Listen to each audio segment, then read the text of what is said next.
You're more than welcome to come in. They have come in and they're trying to dismantle the system that I made. And so whenever I'm involved with the DOJ stuff, they immediately feel distance from me. You know, I'm like I'm everything that they don't like, basically.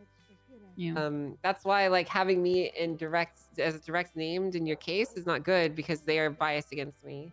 Okay. So I'm more than happy to help you, but you put me on there as your counsel, and you're immediately putting yourself back a step. You know. Brian, have you seen the update on the terrorism case? I sent a notice on the bail condition stuff. I said, No, that one? not that stuff. That's the human trafficking one. The 5,000 besties one. Take a look. I woke up a little late today, so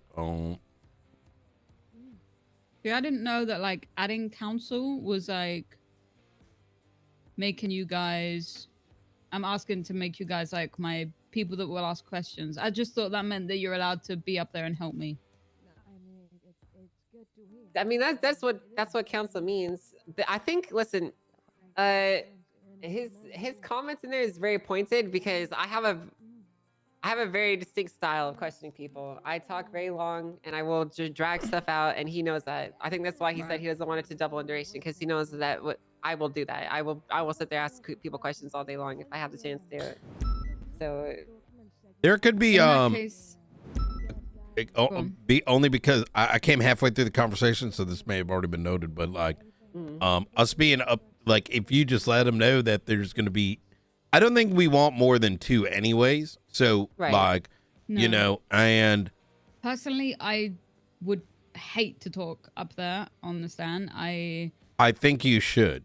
And I know it might take you a bit out of the comfort zone, but if you have us there backing you and helping to prep you in advance, right? Which, you know, more than willing to do. I think it's good for your development. As we don't really have much prosecutors as it is. And it's actually becomes easier once you do it a couple times. You know what I mean? And while I understand that the case is like pretty big, the cases come and go. You know what I mean? They'll be blowing up buildings a month from now anyway. Yeah, I have 3 court cases coming up. Another one on Friday, which is the Edgar one, which I feel a bit more confident doing because we actually saw him doing it. But this one is like, I feel like they're gonna know I'm not confident. That's okay. The thing about confidence, it's all in your head, right? It's easier for me to say that you just gotta be confident, but it really is that simple. You know, you just gotta show up and act like you know what you're doing. Just gotta show up and act like you belong, because you do. I mean, like, you really do know what you're doing, and you are a very, very, very solid police officer. You could absolutely knock this out of the park, and I want you to believe in yourself in doing so, you know? And like we mentioned before, even if you lose, it's okay. It's all a learning experience at the end of the day. And the most important thing is that you're growing as an officer, and you're growing into a better future version of yourself instead of getting stuck in the place you are now, you know? I mean, I think with help, like advice, I might be able to, but I just really, really would like help. Yeah. Matt, is Ruby, where is her involvement in this? Like, have y'all 2 talked about the plan for prosecution? I see Ruby like at most 1 hour every day. I think. And she's always busy. I think we need to find, has she mentioned, does she want you leading up the case or her in terms of prosecution? No, she hasn't asked me to. She said she tried to contact some lawyers to help and nobody wants to help. I think that conversation needs to happen. I think the second is, I don't think the reason why you and her are necessary for prosecution is because a good prosecutor needs to have intimate information, like intimate knowledge of the entirety of the case, what's in the reports, what evidence is in there. Because if you don't know those top of your head, you can't really present a clear-cut question. And if the defense starts poking holes, you kind of want to be figuring out what they're trying to do. You know what I mean? Very true. So I think, well, there lies my problem. I'm not great at that stuff. I won't know what they're trying to poke holes in. I won't know what not to say. Well, when it really comes down to it, court's very simple. You are basically just trying to paint a story to the judges, and you just need to make sure that your story is more convincing than theirs. Shit. Is what it really comes down to. Hmm. Like, obviously, there's more minutiae you can add on top of that, but it really is that simple. Your job is to basically provide all the evidence, and then get your witnesses up there to back up and double that evidence and add more if needs be, and then make sure that the judge walks out of that courtroom thinking in their head, this guy probably did that. He most likely did that shit. That's all it really comes down to. That's your job. I have a good idea here. Ruby might be, you know, taking on all the questions. I don't know. I haven't had much time to talk to her about it. I'm going. Here's what I think you should do. I think this is going to be kind of shitty because it's the day before, so this might feel like a lot of work. But if I was in your position, I would open up a Google Doc and I would begin to write down your introduction to the case.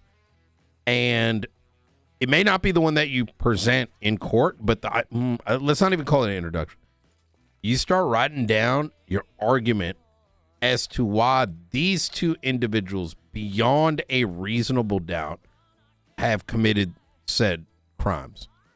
And then break down in like bullet point under each one of those charges. Like, so, you know, terrorism, bullet point. How do we know they were there? Like, you know, we had DNA on scene, blah, blah, blah, blah, blah. Bullet points, right? And to what kind of like mind mapping what you're going to bring to the court case.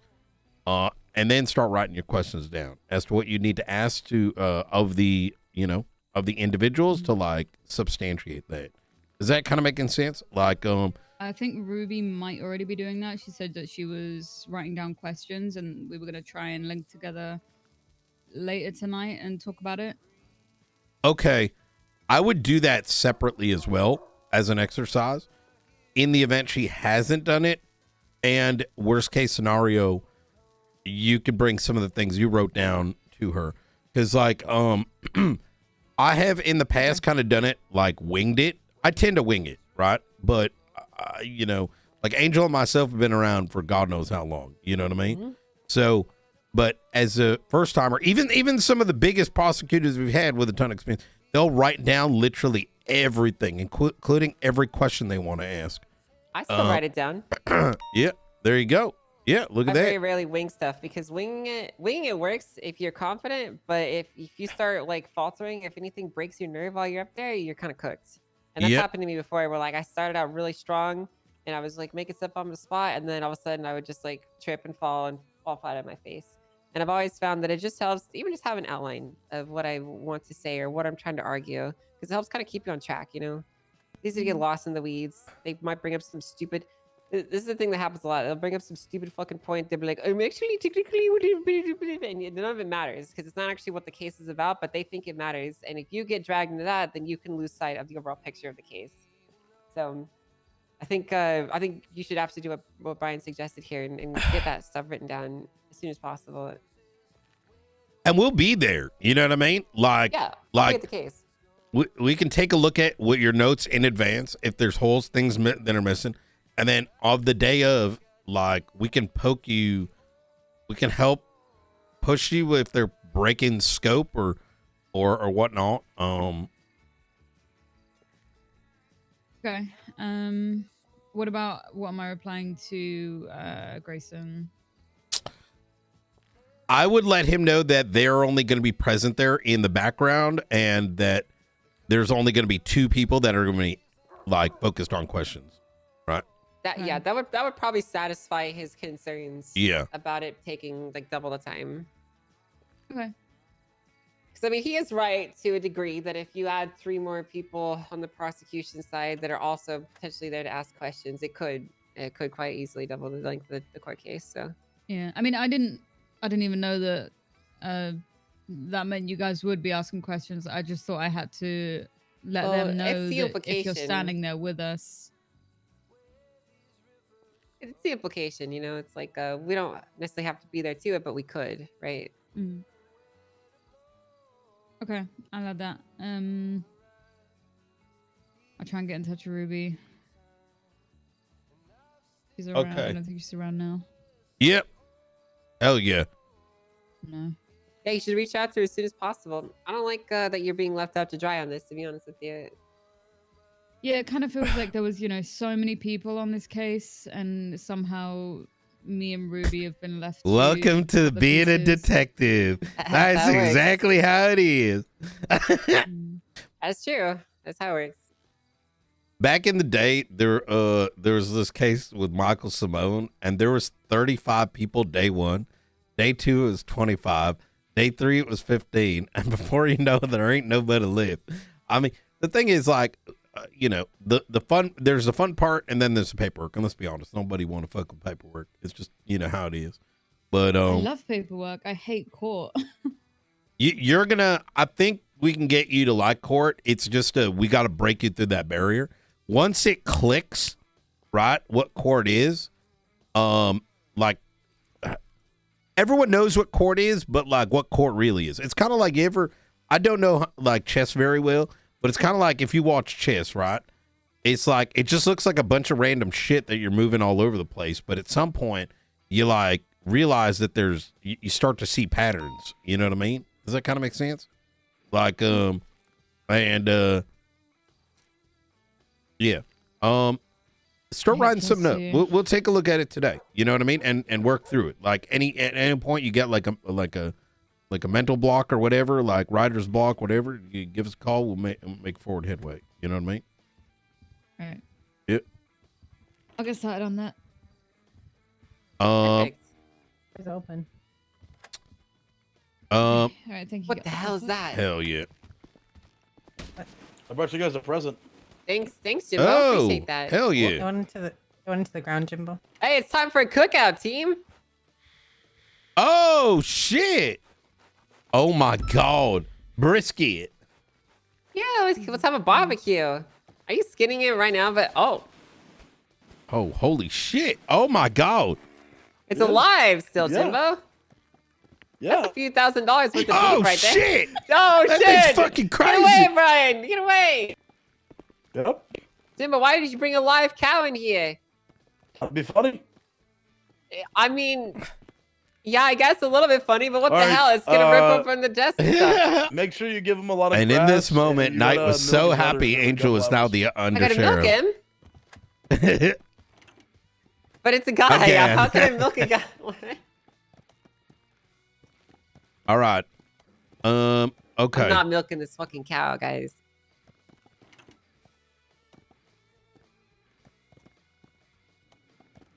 All right. Maeve, start with what is it that you need to substantiate in your case? And then give me a call once you got that all written down. Like, you know what I mean? Say that again. I was replying on the docket. Yep. What is it that you need to substantiate in this case to get a conviction? Like as an example, why was this act terrorism? How can you place both of these individuals as not only present but actively committing that act? Going? What the hell you guys Would- do with would this? you and- guys- it was brought to Yeah. us by Jimbo. Would you Like that please kind of thing. Jimbo? You know what I take mean? care of it? Jimbo! Oh, you're pissing me Jimbo off. dropped this cow off in here and said I had to milk it, but it's a guy. I'm not milking a guy cow. Going. Thank you for Poor taking care of Maeve. it. Appreciate it. Really doesn't want to come out. Oh my God, it's pointing its damn udders our way. Oh, Wait. you got it, Bjorn. How does it have udders and horns? Confused. Wait, yeah. What the hell? What is going on? What the hell kind of fucking zombie cows that we got up here? Wait, I'm confused. Is it still just? hang in there for the rest of you, or is it just me? Yeah. Yeah. No. Yeah. Did you get this thing from Humane Labs? I don't know. What the fuck? Contortionist in his lap. That's such a... All right. Ah! I'm going to go. I need to go drive around and get some coffee in me. My coffee's been hot all day. Stuck in the Yeah, go car, for it. help! Go for it. I'll Oh, help maybe she has any more questions. I got a question for you, Angel. The 8 Yeah, what's speed, up? does that make a difference in the Buffalo? I think a little bit, yeah. Oh, okay. Good. All right.